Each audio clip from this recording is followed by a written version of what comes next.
miembro de la Comisión Interamericana, Víctor Abramovich. Tiene un artículo que le voy a pasar a la doctora en correo, algunos artículos que les pueden servir o libritos que les pueden servir.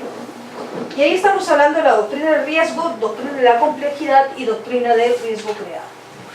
¿Qué se entiende por doctrina del riesgo cuando se entra a analizar estos casos de Campo Algodonero o el caso de Jessica González? Cuando el Estado conoce una situación de riesgo, dice, la doctrina del riesgo, primer punto, hay un riesgo, una situación de riesgo real inmediato que amenaza los derechos y que surge de la acción y prácticas de los particulares. Hay una situación, se conoce, es una actuación de los terceros. Segundo, la situación de riesgo amenaza a un individuo, a un grupo, a un grupo determinado de individuos. El Estado conoce el riesgo o está en la capacidad de conocerlo y prevenirlo. ¿Qué más nos dice esta doctrina? Finalmente el Estado puede razonablemente prevenirlo, evitarlo o mitigar esa situación de riesgo. Eso es bajo la doctrina del riesgo. Hay una situación de riesgo de un individuo o de un grupo, el Estado está en la capacidad de conocerlo, tiene posibilidades de prevenirlo, evitarlo o de mitigarlo.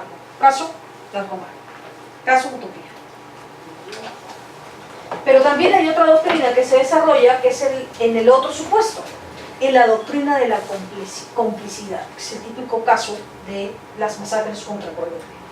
La responsabilidad del Estado se atribuye por la acción que tiene el Estado de tolerar, de que actúa con estos terceros particulares que han generado violación de derechos humanos, violencia contra las mujeres, grupos paramilitares, guerrilleros que han entrado a zonas en pueblos, centros poblados en Colombia, y además de ejecutar extrajudicialmente, previamente habían cometido casos de violencia sexual contra las mujeres. En estos casos, la doctrina analiza bajo la doctrina de la complicidad, que significa que el Estado, a través de sus agentes estatales que cuidaban los retenes y hacerse la vista gorda, actuaron con tolerancia, aquiescencia o, en algunos casos, apoyo de agentes públicos que les proveyeron del transporte, les proveyeron de armamento, etcétera, como se han dado en algunos casos de masacres, que trajo como consecuencia tener apoyo de agentes públicos para concretar los crímenes de los terceros particulares. Entonces, aquí el rol del Estado es un poco más activo, porque en el caso de la doctrina del riesgo clásica, es un tercero que comete una violación de derechos humanos, que el Estado conoce, está en la capacidad de conocerlo, y no ha adoptado mecanismos para prevenirlo, evitarlo o mitigarlo. En la doctrina de la complicidad, ahí hay un rol más activo del Estado, porque se comete una violación de derechos humanos de un particular con otro, pero porque el Estado actúa con aquiescencia, tolerancia, ¿sí? O apoya a través de sus agentes particulares. Típico caso de las masacres contra Colombia. Y finalmente, la doctrina del riesgo creado. El Estado está obligado a proteger frente a un riesgo que él mismo ha creado. El Estado también puede ser creador de una propia situación de riesgo y por tanto hay un mayor deber de debida diligencia, porque él es el que ha creado esa situación de riesgo. Él es el llamado a prevenirlo y evitarlo. Esas tres doctrinas son desarrolladas por Víctor Abramovich a propósito del caso Jessica González y el caso Campo Algodonero contra México. ¿Y de qué va esto? Conocer el grado de contribución que tiene el Estado a la existencia o que permanece esta situación de riesgo sirve como un factor decisivo para evaluar qué requisitos yo le exijo al Estado para evitar o prevenir. Conocer qué tipo de contribución. Si es una teoría clásica de riesgo, si el Estado fue cómplice o si él creó el riesgo, a mí me va a permitir evaluar luego qué requisito de evitarlo o prevenirlo ha tenido el Estado. A mayor conocimiento, mayor previsibilidad. Esa es la lógica. Mayor previsibilidad. Una cosa es una violencia intrafamiliar de Juan contra María en la esfera de su casa y que María denuncia y que no se investiga y procesa y sanciona, y otro escenario es un acto de violencia sexual en un contexto de ataque generalizado y sistemático de violación de derechos humanos en esa zona determinada. Por ejemplo, el caso de La Rinconada en Puno. Reiterados informes públicos y notorios que para efectos de la Corte constituyen prueba que concuerdan en señalar que en La Rinconada se produce casos de trata de personas en la modalidad de explotación laboral y explotación sexual. Hay un mayor conocimiento, con lo cual hay un mayor deber de debida diligencia por parte del Estado.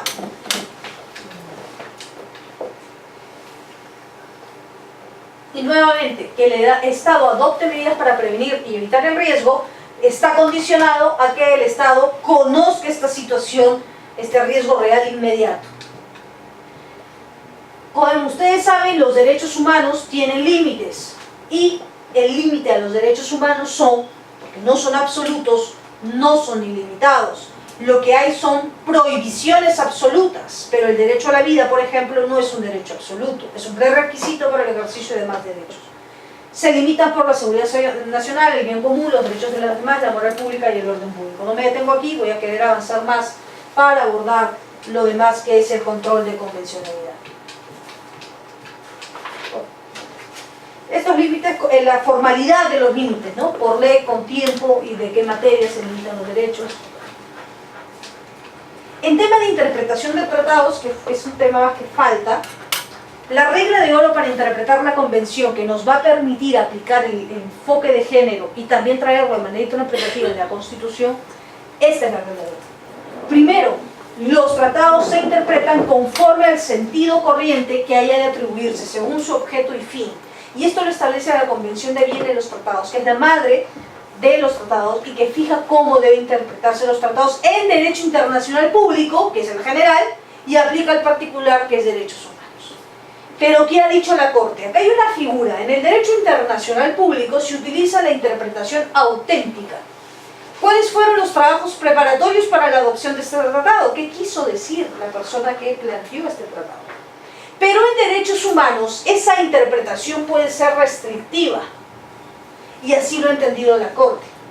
Porque la Corte dice, esta interpretación puede ser restrictiva, porque los tratados, como la Convención que se adoptó en el 69, sus trabajos preparatorios no incluyeron género. Si yo me quedo con la interpretación auténtica, hoy no aplicaría el enfoque de género. Entonces la Corte dice, los tratados en derechos humanos son instrumentos vivos que están en constante y permanente evolución. No son textos cerrados. Acá dice, una primera forma de interpretación, también dice la Corte, es la literal. Eso está estrechamente relacionado con la interpretación del derecho internacional público. ¿Cuál es la interpretación literal de la Convención? Es que el género no forma parte de una categoría protegida. Pero, dice la Corte, la interpretación literal dota de contenido el instrumento internacional de conformidad al sentido corriente que haya de atribuirse a los términos del tratado. Es una interpretación más garantista, porque si miramos, ¿cuál es el objeto y fin de la Convención? La protección de los derechos humanos de la persona humana. Por eso se afirma que es un instrumento vivo en constante y permanente evolución. Entonces va más allá exclusivamente de la interpretación textual literal del tratado, que no incluye género. Y ahora vamos a ver por qué, después lo incorpora. ¿Cuál es la regla de interpretación que también establece la Convención de Viena? Hay que tener en cuenta el objeto y fin del tratado. Y este criterio también ha sido aplicado por la Corte Interamericana de Derechos Humanos, como les dije. Esta regla de interpretación la desarrolló muy bien la Corte Interamericana en el caso Artavia Murillo contra Costa Rica. Como ustedes recordarán, Costa Rica no contemplaba una legislación para legislar en favor de la fecundación in vitro.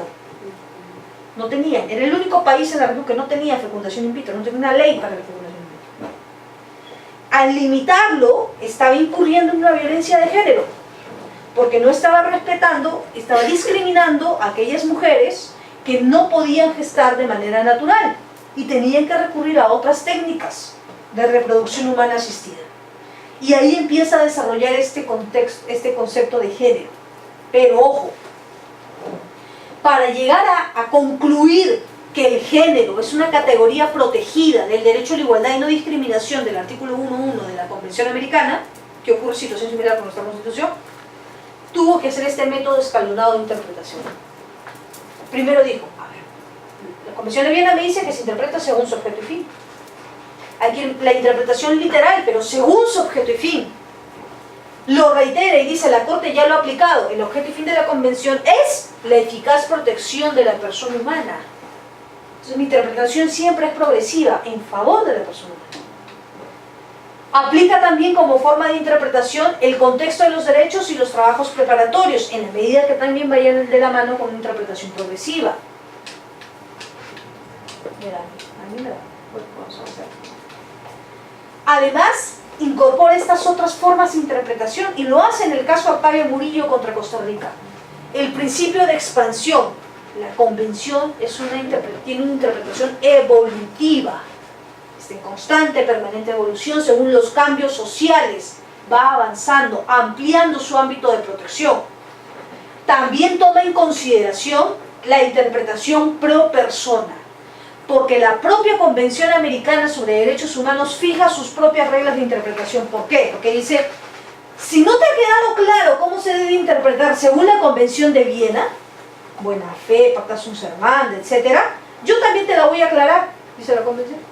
En el artículo 29 yo regulo cómo quiero que me interpreten. Y no me puedes interpretar para limitar los derechos que están reconocidos en la Convención. No puedes interpretar la Convención para limitar aquello que tú has ampliado en la protección en el derecho interno. Porque claro, la Convención Americana, ¿qué protege? Lo mínimo.